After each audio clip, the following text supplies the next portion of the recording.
And this, my friends, is how we should view our faith. Something small and indestructible that will blossom into the everlasting love of the universe. Hello, everyone, and welcome to Irenicast. I'm your host, Jeff, and with me is my co-host, Alan. Hello there. On the first and third Tuesday of every month, we bring to you our perspective on theology and culture from a post-evangelical lens. Thank you for joining us for another conversation to provoke your progressive Christian imagination. This week, we have a third person in the booth. If you remember back in May, we had our Intersections Roundtable, and since then we've had Bonnie on in July, which was great, and Casey's joining us today. Casey is the... Hello. Casey's the lead pastor of Loomis Basin UCC, and he is, which will give you a hint into our topic today, is a certified Enneagram instructor, and we're gonna jump into the fold. If you've listened to any podcast, I feel like in our niche, whether it's the liturgist or, pick one, the Enneagram has been mentioned. People on their Twitter profiles, they have their numbers and their wings and their whatever, and they wear shirts and stuff. I know, yeah. I actually have a shirt. I should have worn my shirt. Hey, nice. So we're going to talk about that, and Casey's going to walk us through, and we're going to maybe get a little vulnerable, maybe get a little, I don't know, whatever the term is, real, 100%. Well, we're going to keep it 100. I don't know. Keep it 100. I need to stop trying to be hip. Particularly, don't be hip. Particularly, all those words, real, vulnerable, all of those are great words for the Enneagram, and definitely for your guys' type. So we will definitely talk about that today. Yeah, Casey has all of our info, so it's going to be fun. Right. Kind of looking at that, and also why does progressive culture in general, Christians really latch on to stuff like the Enneagram? So it's going to be great to hear from that too. And, yeah, absolutely. And for our segment this week, we are going to be, since we have a brand new guest, we want to get to know them a little bit. We're going to do another round of Jesus Juke and see where that takes us for our segment. So let's get into this. This is a funny story. Is that recently Casey and I got to hang out, and we were at this restaurant that had, hands down, I think one of the worst servers in the history of the world.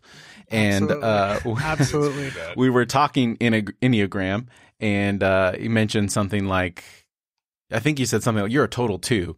And the waiter overheard that and thought that he was talking about like rating my looks on a scale of 1 to 10. Right. That's right. I think that was also around the same time that he flicked the wasp off of your plate. That's right. I had a deep fried wasp in my French fries, and he just flicked it onto my lap and it fell onto the floor. And yeah, I was in awe.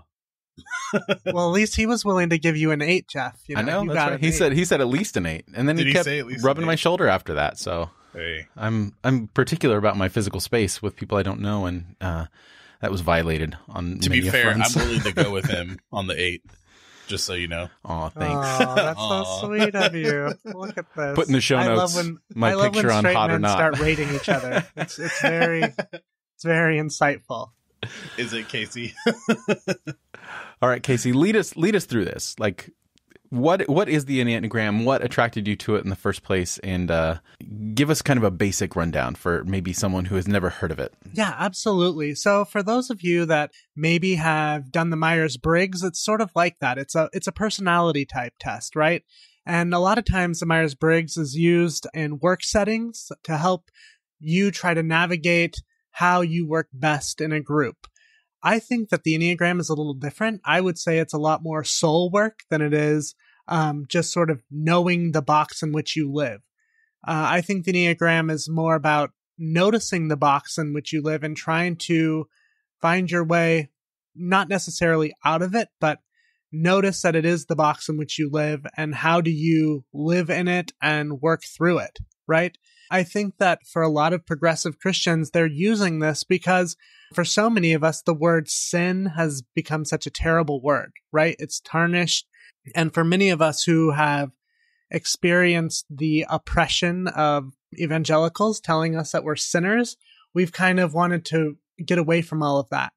And so what I think the Enneagram does is it allows us to notice our egos or our shadow selves. It's the places in which we can't really see ourselves well. The way that I talk about sin is anything that separates you from God, neighbor, and self. And I think that that's exactly what the ego does. it sets us apart. And so if you live with a certain lens from whatever type you are, and we'll get into that in a minute, it's the lens in which you see, but that lens is, it wears off. It gets old, right? Just like all of us that wear glasses. Over time, that lens no longer works for us. And so this helps us to notice the lens in which we see the world and helps us to see that there are 9 other types. So the Enneagram has 9 types, and there are 3 different centers in which you formulate. So that is the heart center, the gut center, and the head center. And today we'll be talking a lot about the heart center because we all live in the heart center. So 8, 9s, and 1s are gut types. They work from their instinct, just that visceral response. Heart types are 2, 3, and 4. And then head types are 5, 6, and 7. That's kind of the foundation of the Enneagram. I can go through what each type is called if you guys would like. Ones are... Go ahead. I'd like that. But I also want to also ask you and kind of go back. I don't know if we're supposed to talk about this later, but talking about how we've looked at the self as sinful and that kind of thing from our past, understanding yourself and, evangelical circles being a negative thing.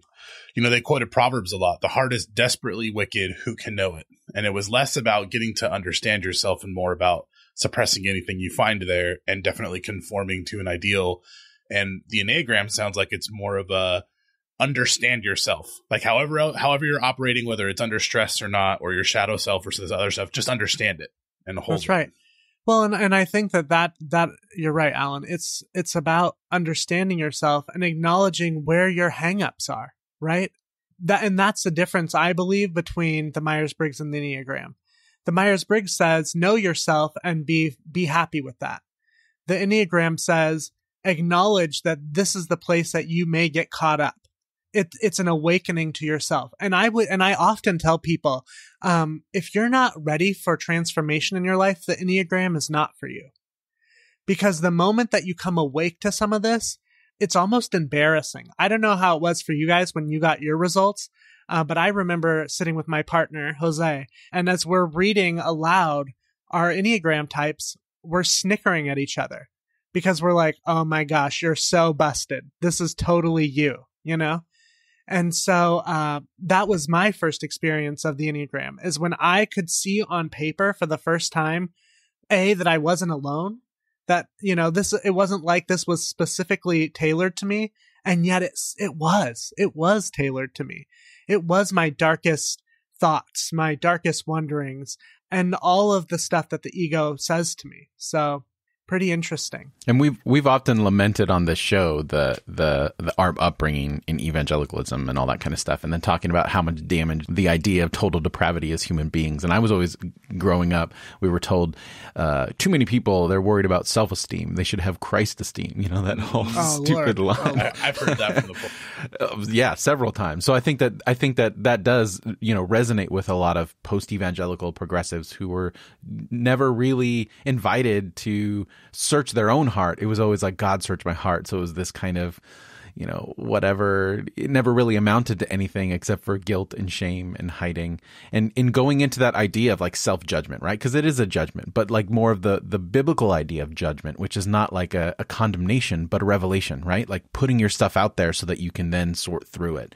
And and I'd like to explore that more after we go through the types, because I think that idea of judge and shame really also plays into your type as a 2. Both of you are 2s, which I think is super interesting.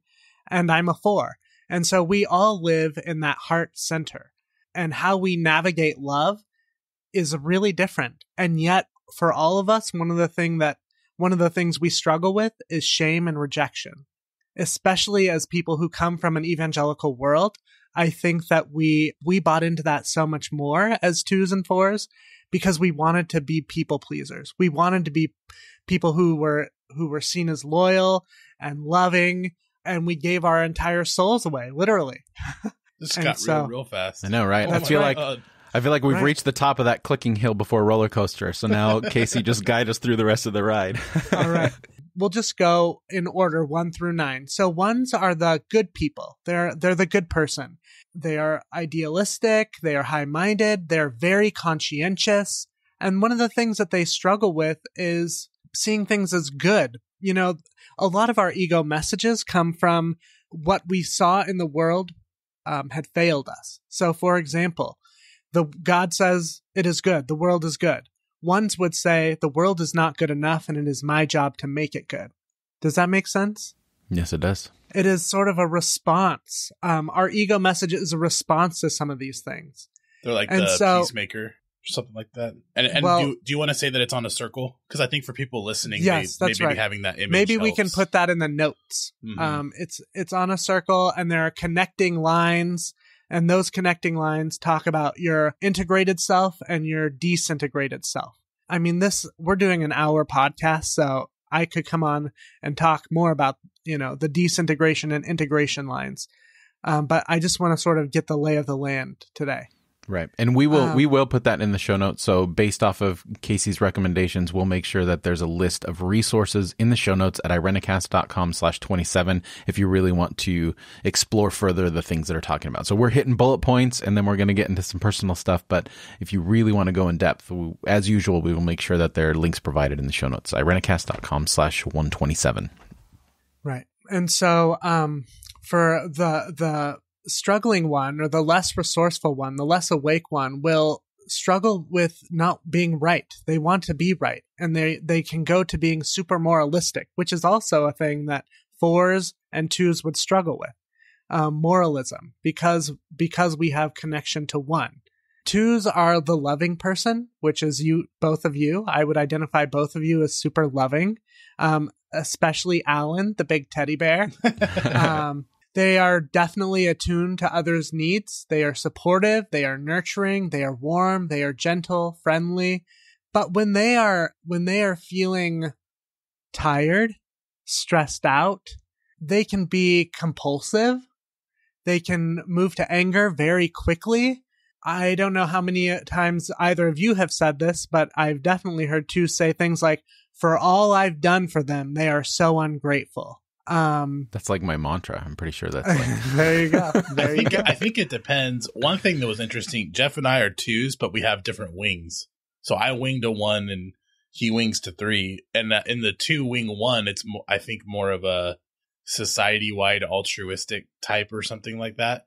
And so I think for me, I do get angry at like systems, and I don't know. It has happened before.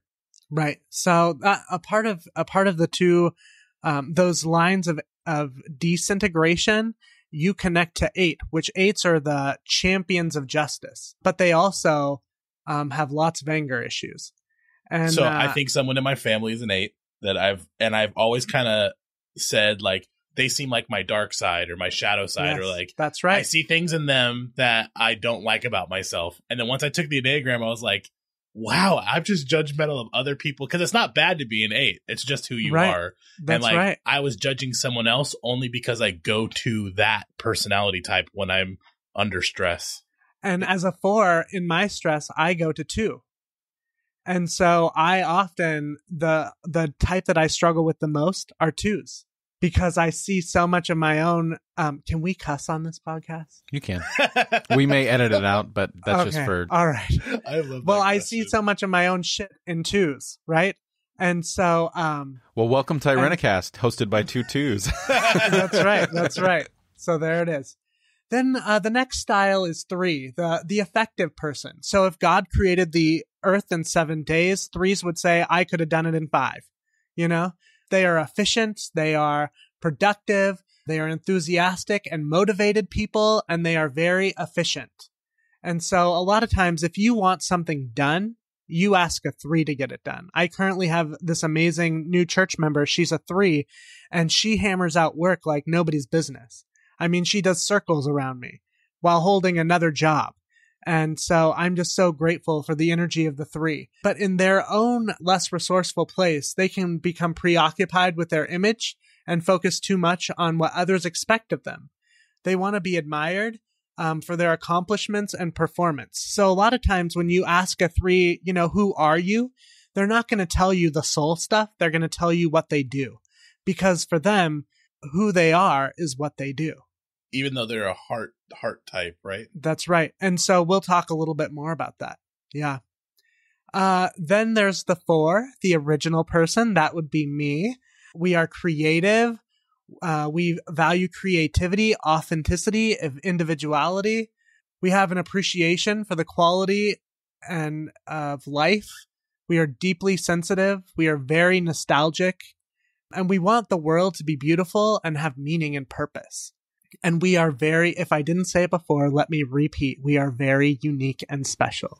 The one and only Casey. That is for sure. But also in our less resourceful self, we can be overly sensitive.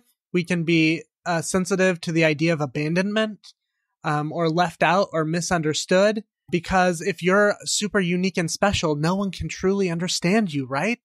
We are prone to melancholy and envy. And I really would like to get to the envy part later, because I think a lot of people think that envy is like of things, but for 4s, it's not necessarily about material things. It's about lived experience, the things that we maybe wish we had or the things we long to return to. So if you're 4 and a middle child, then you're just like set up for issues because you feel special. That's right. 5s are the wise person. They are intellectuals. They value truth and have the natural ability to both analyze the essence of things and synthesize the big picture. They want to understand the world and make it more enlightened. The problem with 5s, when they are in their less resourceful place, they become overly intellectual.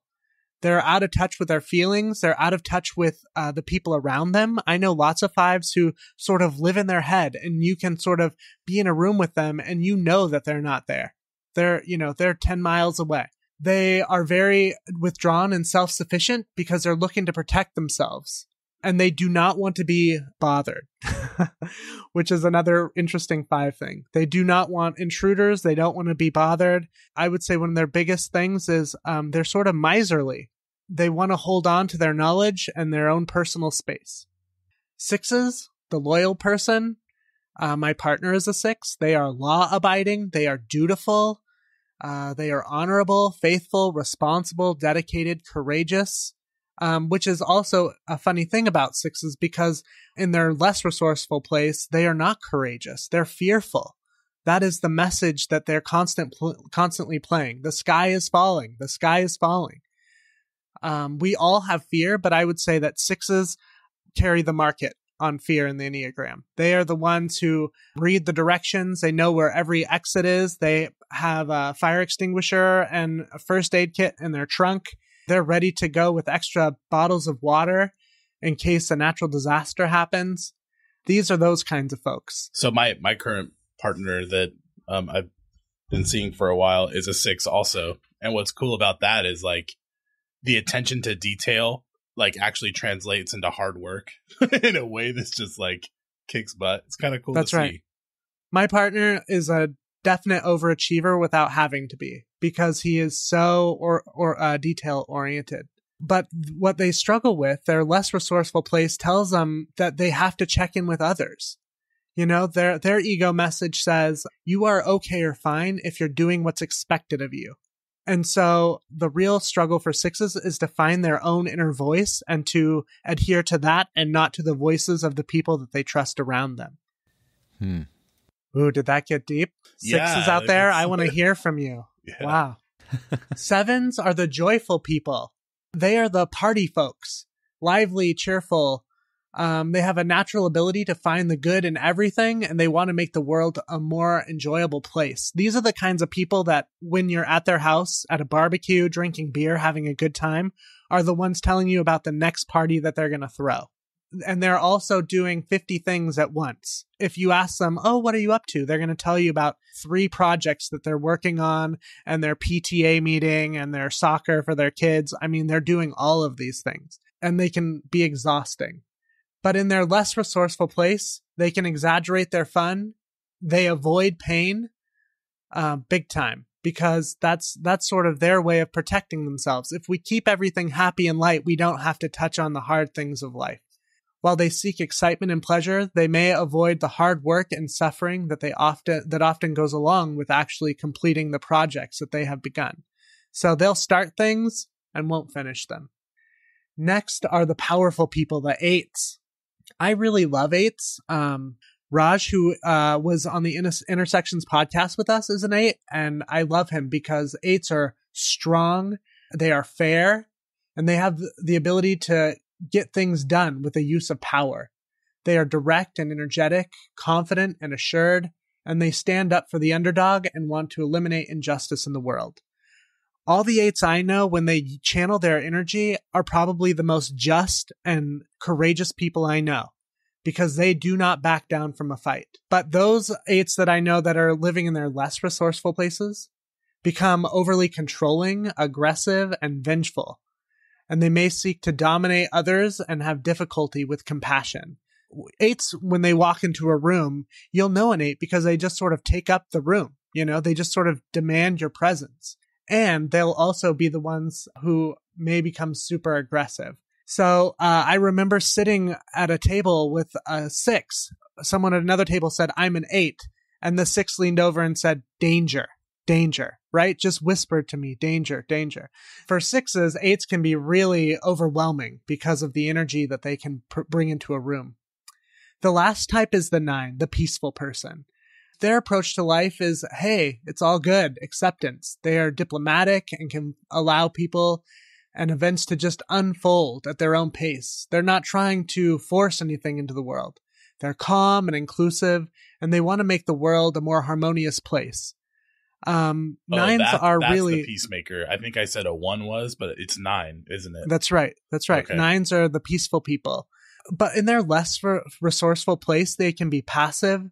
They can lose their own point of view and avoid taking a stand on anything. And they may put off important activities and get lost in the unimportant distractions. One of the ways that I like to talk a lot about 9s is that they go to sleep on their lives in their less resourceful place.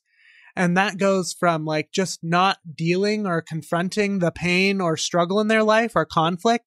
I mean, for some, I have a really close friend of mine who literally, I know when he's super stressed because he'll come over to our house and just fall asleep on my couch. He'll just literally go to sleep on his life. 9s are wonderful. They are the peaceful people. And yet sometimes if they're not awake to themselves, they can just sort of fall asleep on everything that's happening around them. So that's the Enneagram. Those are the 9 types. Any thoughts or... So before we move forward, I have a question, because I think that this is one of the things that has bothered me, not just about the Enneagram, but personality tests in general. I've always been adverse to them, like just kept them at arm's distance. And I don't mean to diminish the Enneagram by just labeling it a personality test. But that's anyway. That's what it is. Right. Yeah, it's what it is. So how... especially when you become so knowledgeable, like, I mean, Casey, you know so much about all this.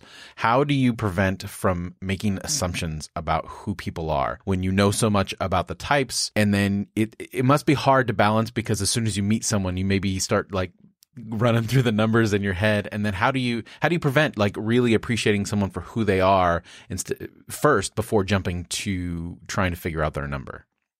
Exactly. That's one of the big things that we push against when we teach the Enneagram, is not to type people, because you're then putting them in a box that maybe they wouldn't put themselves in. And you're also working from a place of putting them in a box. For example, when I first learned the Enneagram, I was super turned off by it, because the person who taught it to me was my advisor in my internship. And he was continuing to tell me, "Oh, you're a 2, you're a 2. Oh, you're just being a 2." And as I read through the Enneagram, I was like, quite frankly, I don't love people that much. Like, I'm not that kind of person. And so it felt really awkward to me when he would say, "Oh, you're just being a 2." And so it really stifled my desire to learn any more about the Enneagram, because, well, if you have me figured out, then what do I need to do any more research, right? But then when I came back to the Enneagram and had a different person teach it to me, and I found that I was a 4, it made so much more sense. And so I would say to anybody who is getting into the Enneagram or who is learning it for the first time, be very mindful about how you use this tool, because you don't want to put somebody in a box, for their own sake. You don't know their heart's desire. You don't know what the ego message in them is. You're just seeing whatever behaviors or patterns that they're playing out for you. But really, it's your own heart that you have to answer. But also, you don't want to do that because then you're missing out on the whole person. You're missing out on the full story. Right. I think it's important in all of these personality tests, whether it's Myers-Briggs or Enneagram, to know what they don't say. Enneagram doesn't say everything about a person. None of these personality tests do. Like, I can't tell whether someone is capable at a certain task just by what number they're on, what number they are. Like, they may not have had the life experience or the education or the learning that prepares them to be, I don't know, like you might say a nurse would be a really good, or a number 6 would be a really good nurse because they're dedicated, loyal, and hardworking. But you can be a 6 and not be hardworking. You can be a 6 and not actually really care about other people or like not want to. So I think keeping in mind what they don't say is really good. And also for me, I'm new to the Enneagram and I appreciate Casey like really working with me through it. I took Myers-Briggs in my marriage, and it was good for me just to have language to talk about myself and talk about someone else, even if that language never fully lined up. It was a good. You said tool, I think, at one point. Like this absolutely. Test is a tool. Yeah, this is a tool. To use. Yeah, Alan, I really want to affirm that because for my partner and I, when we took the Enneagram together, it really opened up for us a new conversation, almost a new relationship. Because we both, for 4s and 6s, we both come to the world with fear. For Jose, he's like Chicken Little, right? I mean, the sky is always falling. And for 4s, it's about our own worlds crumbling. So he's worried about like actual physical things happening. And I'm just worried about things that may potentially happen in my life. And so fear, in terms of how we talk about fear together, was really helpful because it gave us ways to talk about, you know, how we navigate our relationship, how we navigate moving forward, because I'm always thinking about what's next. I'm always riding in the air, and he's always freaking out about that because for him, he's worried that it's going to actually happen, you know? And it gives you language. Like you said, it gives you ways to say. And to me, it's like, this is language for relationships. Are there typical pairings? Like, are there numbers that tend to gravitate towards each other? So that's a real, so people will say like, so what are the 2 best types to be in relationship? And I say healthy types. Like, as long as you're working on your shit and doing your hard work, no matter what type you are, you're going to be great to be with because you're aware of yourself. You know your patterns. You're able to express, you know, what you need or how you're going to navigate through your stuff, you know. But if you're working through your stuff and your partner isn't, that's a heavy load to carry, you know, regardless of what number you are. Of what number you are. Yeah, absolutely. So I think that's helpful. Yeah, it is. And I think, and I appreciate your emphasis on the fact that, you know, your personality type is not static, right? Like you move into different areas depending upon where you are in the world, and then how much you're doing your own personal self-care and self-work. So it doesn't there's, like you were saying before with the Myers-Briggs, it doesn't accept this is what you are, this is what you'll always be, but there's some fluid motion in there. And I think that's, to me, what is a little bit more encouraging about this is because I feel like it's easy just to get stuck in a place and then, you know, whatever numbers, like I'm ABG, whatever the letters are for the other one. And that's just who I am, and you have to deal with it, you know, and I like that there's, you know, wings explain wings. So that's right. So before we move to wings, what I want to say is the invitation of the Enneagram is to say you have one lens in which you have seen the world forever. And this is a defense mechanism, right? I mean, your ego was formed out of a way of survival as a child. And so you have used this defense mechanism your entire life. And so the invitation is to notice the 8 other numbers around you and find a way to navigate them. It's like this lens in which you're seeing the world is old and faulty. So try a different lens on, you know, especially in problem solving. If you're coming to something in your work where there's lots of conflict, you can say, well, where do I need to be in this? Should I put on the 9 lens and allow there to be peace? And how do I tap into that peaceful place?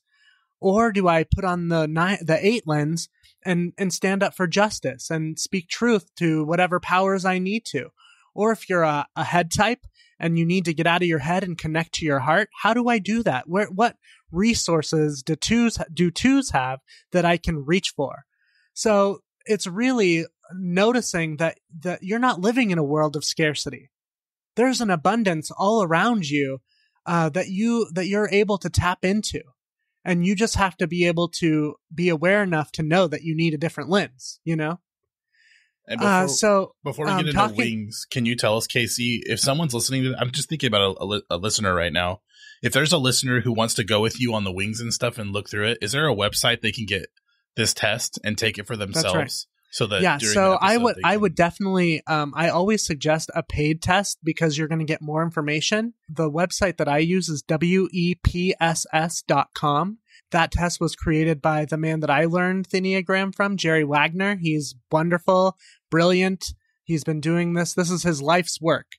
And he's a 5. So you know it's been done well and thoroughly researched, right? That's where I would go. And it will also give you your wing and tell you more about that. So when we talk about wings, so if you, whatever number you are, so for Alan and Jeff, you're a 2, your number is 2. So on the right side of you, you would have 1. And on the left side of you, you would have 3. So those are what we would call your wings. And you will often lean to one side stronger than the other. I lean to 1. Jeff leans to 3. Absolutely. The tests say. Right, and I'm a 4, and so 5 and 3 on either side of me, and I lean towards 3. I don't even know what my 5 wing looks like. That's a lot of work for me. You know, that was a major revelation I've had in the last year and a half is how do I get to that 5 place? Because wings really are sort of like if you're paddling in a boat. I'm kayaking now. That's like a new thing that I've taken up. And if I'm only kayaking on one side, I'm just going in circles, right? What's the definition of insanity? Doing the same thing over and over. That's right. And expecting different result. And so if you're only using that one wing, that one resource, it's like just using the one lens of the Enneagram. You're just going in circles. And so the invitation is to tap into that other wing so that you can row forward. Ooh, that was so deep. And so I really have been trying to find in myself that 5 place that loves isolation, that is interested in knowledge. One of my mentors in the Enneagram asked me, well, you know, where are you miserly? And I was like, I'm not miserly. There was like a wall that was thrown up. But then I began to realize, yeah, maybe I am. Or maybe I need to find a place where I can be a little miserly, a little greedy with my time or my energy, or not always have to speak to every topic. And really allow myself to sit back, listen, and learn. So every type has a wing, and you just have to figure out which of those wings you lean heavily on and try to reach for the other. And they flavor you, right? So Jeff and Alan are both 2s, but Alan has that one wing, which definitely makes him a different personality than Jeff. And also there's another layer, and that is your sexual self, your social self, and your self-preservation self. So it's called a stack. And those 3 things also flavor your personality. That would take so much more time to talk about. But I mean, these are all layers and flavors of who you are as a person. Right. Well, do we really have to like work on the other wing? Because I mean, for the show, if I'm wing 3 and Alan's wing 1, it just balances it out and it keeps us moving forward. As long as you have the right team. That's right. That's right. But I think you're missing out, right? We miss out on those other flavors that could help us. Like I was saying before, with being a 4 with that 3 wing, I lean so heavily on my 3 wing that sometimes I think I'm blurring into just becoming a 3. I mean, you can't really do that, but because I value efficiency, I love being a pastor. I mean, being a pastor is so important to me. And so I often, when people, you know, ask, what's your name? I'm Pastor Casey. But that's a part of that 3 image stuff. That's how I want to be seen. That's how I want to be known. And I'm so is a wing sort of like a projection or like a desire that's what you really want to be or that's what you're striving for? I think, or is that just an element of it? Circle. You land closer to a 3 on the circle than just a 2. That's right. It's just what flavors you. It's just sort of where you've went. And I think that's why you 2 connect. Is Jeff took all the tests and he's like borderline 3, like very close, right? Right. Jeff, right. You did that many times. And so I think that's why you guys connect anyway. Yeah. And but for 5, I mean, the 5 wing in me is it's so different because it's also in the head type. 5s are introverted head types, most of them. And 4s are drama queens and oftentimes, are a little more out there. And so going into my head and spending so much time there, any more than I already do would be overwhelming for me. But I think it's just finding ways to tap into that 5 place that allow me to be more miserly with my time and information. That could be good. I can be an oversharer. So if I'm not reading wrong, like wings kind of tell you where in a 2 range you fit. Because like in some 2s, you're a little closer to a 1. You're a little closer to a 3. Sure. If that's the way you need to look at it. Yeah, right. absolutely. So for me, I'm a little closer to a 1, but just barely. I'm like right on the 2. The thing that was most, I think, helpful for me, and you can help me out, Casey, in seeing this, is the lines that move away from the 2. So like in my stress, I'll go to an 8. But in my health, I'll actually go to where you're at, a 4, I think. That's right. And I'll That's start exactly right. So when I'm unhealthy, I'll lay down the law. I'll be like, okay, this needs to be done. Like, in moments of stress, I remember, okay, I'm talking to my romantic partner in the car and a dog comes running up, like barking, ready to bite. I just grabbed her, brought her into the car and shut the door in one smooth motion. I knew what had to happen and I just executed it. And it feels like that's like an 8 thing. And then when I'm more like relaxed and like thinking about my life and less stressed out, I start actually discerning like, what do I want? What is about me that like start developing that inner self kind of stuff that I think 4s are really good at. So, I love that you said when in your health, the thing that you thought was, what is about me? And I would say that 4s would say, what isn't about me? Huh. And so, yeah, that's so true that, you'll notice, Alan, when you're awake to yourself and you're more integrated, you will begin to be more creative. Mm-hmm. Your creativity starts flowing. You're able to begin to dream about what your future could look like. Yeah, those are all great qualities of 4 because you get some of the best qualities of 4 and you'll get some of our bad qualities, right? I notice in myself when I'm in my more integrated self, and my health go to 1. Is that what the line says, or is that That's just... right. So if I am doing my work and I'm taking care of myself, I'm making lists, I'm getting stuff done, I'm double checking, triple checking on how to do it and how to do it right, and I feel so good, But if I'm not taking care of myself, if I haven't gotten enough sleep, I'm angry, I'm taking all the qualities of 2, your worst qualities, and living into them. Oh, those ungrateful people. Oh, nobody appreciates me or cares about what I do. Also, just doing things like just trying to fix situations by just placating other people. Like just doing what you have to do to make sure that they're happy and that's it. Like maybe that's your bad place as opposed to your good place. Well, and 2s, and also one of the things that 2s do is they will just do it for you, right? So the joke is that 2s sometimes know you better than you know yourself. And they will basically expect you to do whatever they say because they think that they know you better than yourself. Okay, well now that stings a little bit. Right? I went through, marriage and then divorce and all that stuff. And like, to be honest, the biggest thing I learned in all of that was I felt like I knew people's needs when I really didn't. Like I felt like they needed something when they didn't necessarily need that. It was a weird revelation. And you were so me. quick to help in ways that you thought you were being helpful, but really that was the last thing that they needed. Right. And if you look at it from a super critical and like a critical perspective, it's almost like 2s in their unhealth will create needs in other people in order to fulfill them. Like so let me tell you, stuff. So that is one of the things about 2s that I tell people to be mindful of, is that a lot of times when I go to lunch with 2s or I'm hanging out with 2s, I will buy my own stuff, even if they offer. Because for a lot of 2s, they create a web. I call it a web. Yeah. It's a web of love. I called it a tornado, a vortex. Let me show you how much I love you. Let me do all of these things for you, to show you that I love you. And they don't want to receive it back. I mean, it's sort of a mixed message that 2s, their biggest struggle is pride. They don't want help. They don't want it. But all the while they long to be loved. That's why they're doing what they're doing. Jeff, I just saw you. Oh man, look at the looks on both of your faces. Oh my goodness. No, that absolutely rings true. As I can do it myself, for sure. Right, and how true is that though?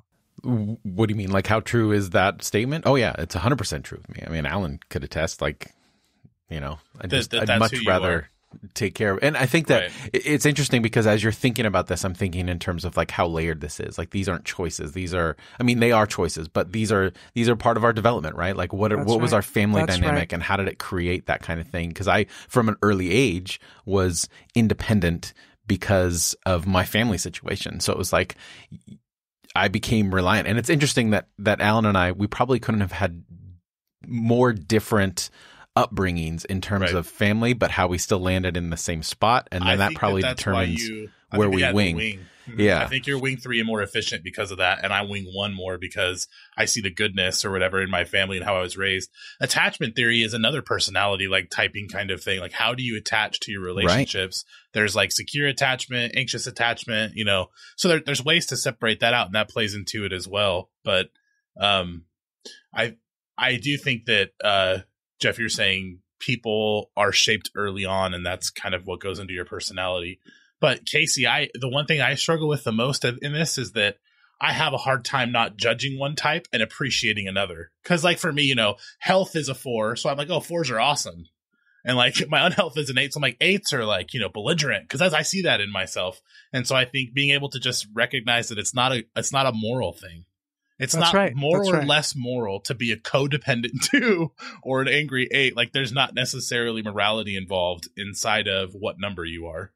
Right. But there is, right? Can I put my pastor hat on? Did you for say a moment? there is, Jeff? But there is like, in terms of like a morality hat, like, and I think it all goes back to the health, right? So if you're an 8, there's nothing inherently wrong with that. But if in your health you're harming other people, then I think you need to be. Casey, what do you think? But I think you need to be more hyper aware if your natural setting place or natural number has a tendency to hurt more people in the wake of your unhealth than if it didn't. Maybe that's just my heart. I would say that every type has that potential. There's not one type in the Enneagram that doesn't have the potential to harm another. Right? Maybe I'm just revealing my disdain for an 8 as well. I know. Here we are. I think you are. So if you're, there's 7s out there. Because look, outward aggression. This is when we think of Dr. King writing the letter from Birmingham. He wasn't attacking the angry 8 Klansmen. He was attacking the complicit 9 pastors in Birmingham. Absolutely. Right. Who he said, I would much rather deal with the Klansmen than deal with you. Right. Because but to be fair, I have equal animosity towards 9s as well. People, and I should clarify that when it's expressed unhealthily, like those unhealthy expressions really trigger me. It's the same idea that we were saying about all of them. What is the best and worst type? Well, the best and worst type is any type that is unhealthy and choosing not to do their work, choosing not to notice their shadow and get the help they need. And what's the best type? Any type who's willing to acknowledge their shit and work through it. Yep. I'm telling you, I think the greatest spiritual gift anyone can have is self-awareness. Like, it has to start there. Yeah. That's right. And that's not a negative thing. Like, not to get on a soapbox, but I was told the same thing as you, Jeff. Christ esteem, not self-esteem. Get to know God. Take care of other people. It's actually really sad. I think 2s are set up to fail in evangelicalism, at least in the ways my church was, because you're praised for all those negative sides of yourself, like the codependent sides. People will literally clap in church because, you're pushing yourself down and helping other people. Can you assign a numbers to systems? Like, is evangelicalism an 8 or a 9? Absolutely. Well, I do it in terms of churches and organizations. So if any of you out there want me to come and teach the Enneagram to any organization or church, I would be happy to do that. But I would say systemic institutions, absolutely, that you can assign a type. So at emergent churches would be like a 4. That's right. Exactly. That's right. They're really special. I create a pretty amazing emergent worship service because it totally fits into all of that stuff for me. I love it. That's really interesting. Would you be willing to diagnose families, Casey, for a fee? Yeah, I would. I would love that. So and I would love to sit with families. I would love to sit with families and talk about, like, how did you see this all playing out? So I think that appeals to certain types and not others, though, right? Like, oh, absolutely. And that's where I wanted to go in terms of talking about the heart types. So 2s, 3s, and 4s. we're willing to go there in a way that none of the other types are, because we're not afraid to talk about the deep things that make us vulnerable and or feel pain, especially fours. I would say that for fours, one of the things that we bring is a strong emotional intelligence. We know ourselves well, very well. And so if you really are in a rough, dark place, call your friends who are fours, because they know the darkness and they're not afraid to sit in it with you. And they have language for it, you know, in a way that like my partner who's a 6, he sort of stays very far from things like that because it's scary. It's scary to go to those dark places. But for fours, it's easy because we know it so well. I mean, Kurt Cobain, a lot of artists are fours, and they struggle with suicide and addiction issues. And I think it's because we feel that darkness. We know that darkness within ourselves. And I think that that's also why evangelicalism for fours is a big thing, right? If you're told every Sunday, like I was, that you're broken and depraved, fours will say, absolutely. Right. Absolutely. That speaks to your soul on a weird That's level. right. It speaks right to my soul. Nobody will ever, but on the other side of that, right? How many of us grew up hearing, you are a chosen generation, you are special and unique, and God has a plan and purpose for your life. And oh you're my God, weird, fours. and that's good. It's a good thing that you're weird with all your friends. That's right. It's not because you're overweight and kind of, awkward. It's because Jesus chose you. But for fours, we totally pick up on that. I think my unique struggle is like somatically speaking, like bringing into my body all of the stress of systems or other people. I internalize that and hold it in my shoulders and in my body. Jeff, I don't know if carry you the ever do world that, on their but, shoulders. There's a lot of internalization. And that's what I mean by, I think that 2s actually love people, where 4s, we just love ourselves, Which is really helpful, because you said emotional intelligence. There are different types of emotional intelligence. There's interpersonal, which I think 2s do really well at, being an empath, like seeing other people's needs and problems, but we don't really know ourselves. Knowing yourself is a large part of emotional intelligence. There are so many, especially in my experience in counseling, especially men, have a hard time articulating what emotions they're feeling, and that actually causes problems in their relationships. If you don't know yourself and you don't know what you're feeling, it's so hard to name what's happening in you. And fours are great at that, being able to have the language of, this is what's happening to me. And so I like that. Yeah, call your 4 friend. They'll help you. They'll help you put words to the stuff you're feeling. That's right. That's right. Well, I mean, I feel like we just scratched the surface, but this could be like a 3-hour long episode. So, Casey, any closing remarks, anything you really want people to leave with in terms of the Enneagram and what might compel them to? Yeah, we definitely just scratched the surface here, but this is what I just want to put my pastor hat on for a moment and talk about why this matters to progressive Christians and why this should matter to everybody. So for me, salvation is about wholeness, the wholeness of life, right? It's being connected to your neighbor, your community, to God, and to yourself. And I think that when we talk about who Jesus was and his idea of like, I've come so that you may have life and have it abundantly, it's rooted in being able to see yourself more clearly and see yourself connected to the people around you.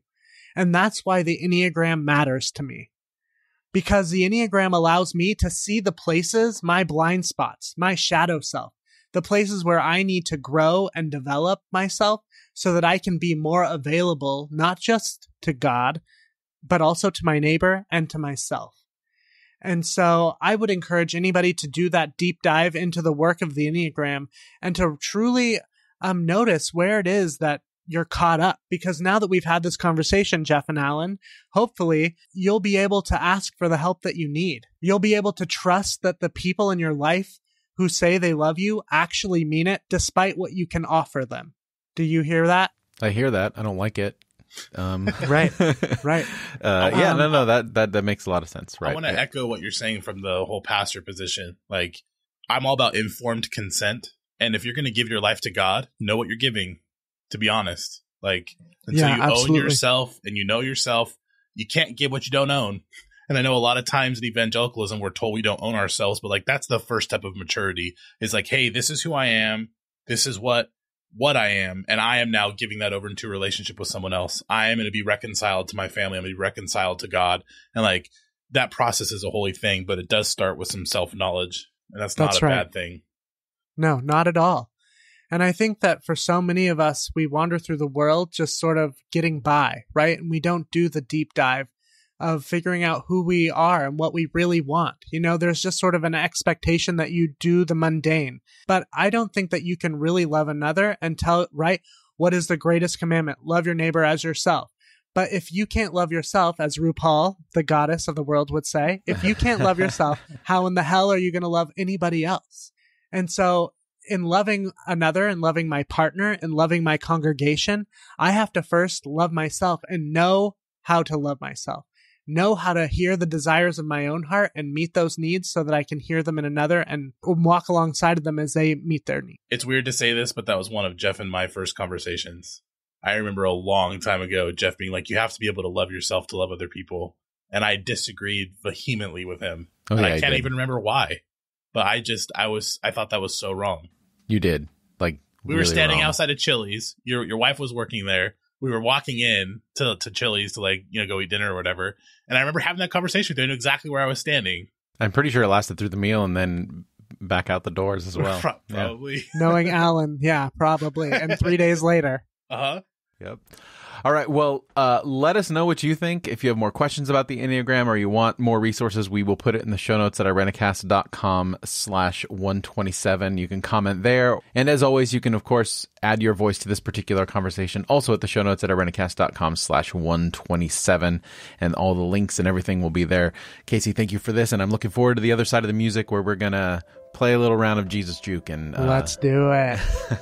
Should be fun.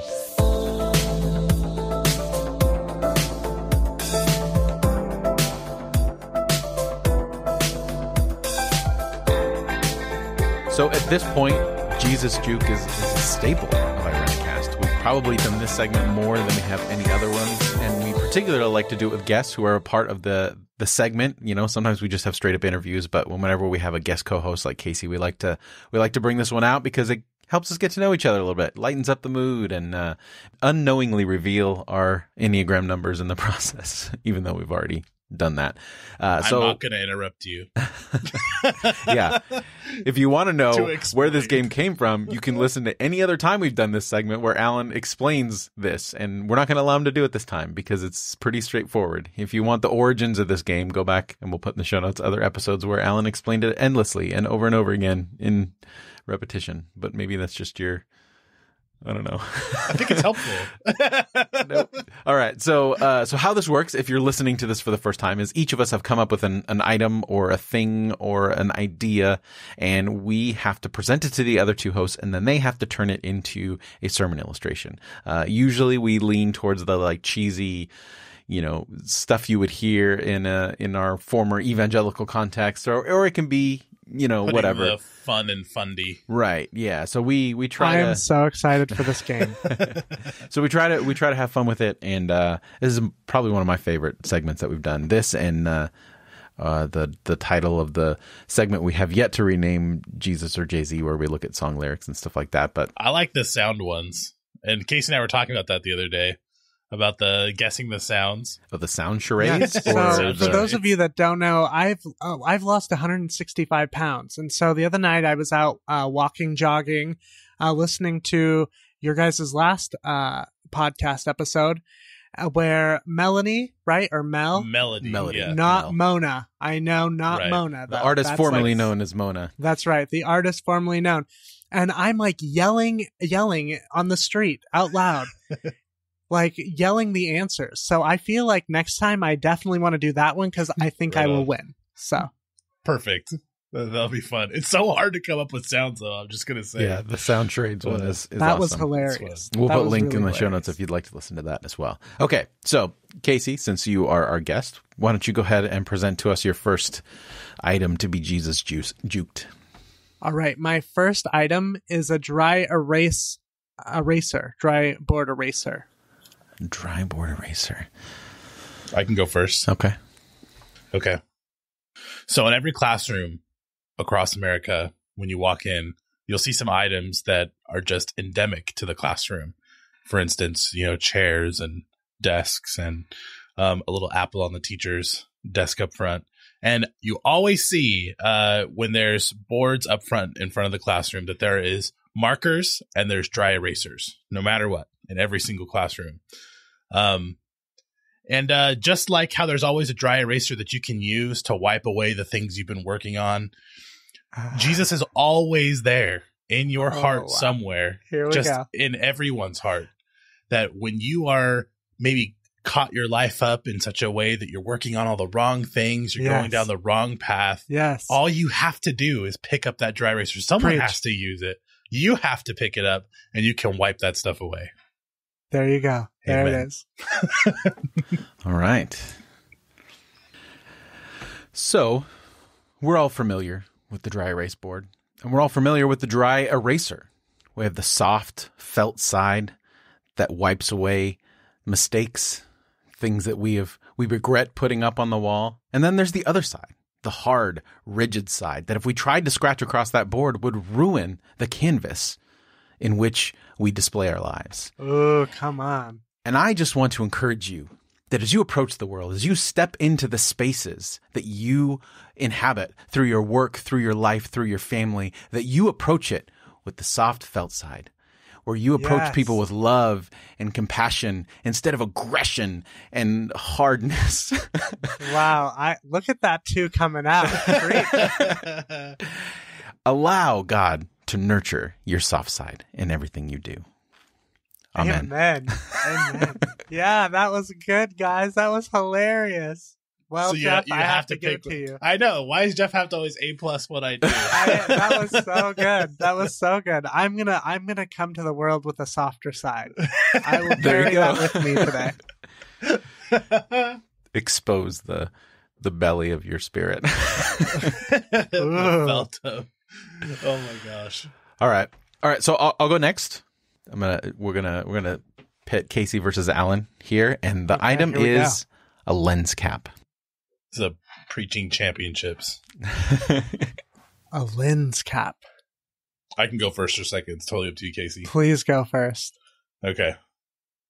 I've been around photography a little bit and know how cameras work.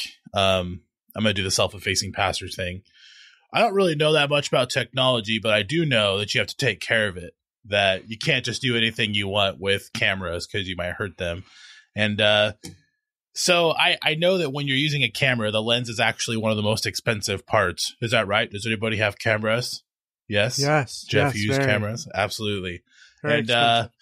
And so when you're not using them, it's very important that if they're going to be exposed to light, that it can damage them, that you need to put lens caps on to prevent dust and light and all kinds of things from scratching those lenses. And just like that, the eyes of our soul that zoom in on things in the world that we expose ourselves to, we must be very careful to put on the protection of Christ and use the lens cap of Jesus to protect us from things that might harm or scratch our soul, that we might expose ourselves to. So it's very important to keep that in mind as we walk around in our lives. Amen. Amen. A lens cap was kind of hard, but here we go. So whenever you use a camera to take pictures or to capture moments that are beautiful, you zoom in, you take pictures. But what would it work if you had the lens cap on? Of course it wouldn't, right? And so I think that there are things and places in our lives where we have allowed the lens cap to block us from seeing ourselves more clearly, seeing the world around us more clearly.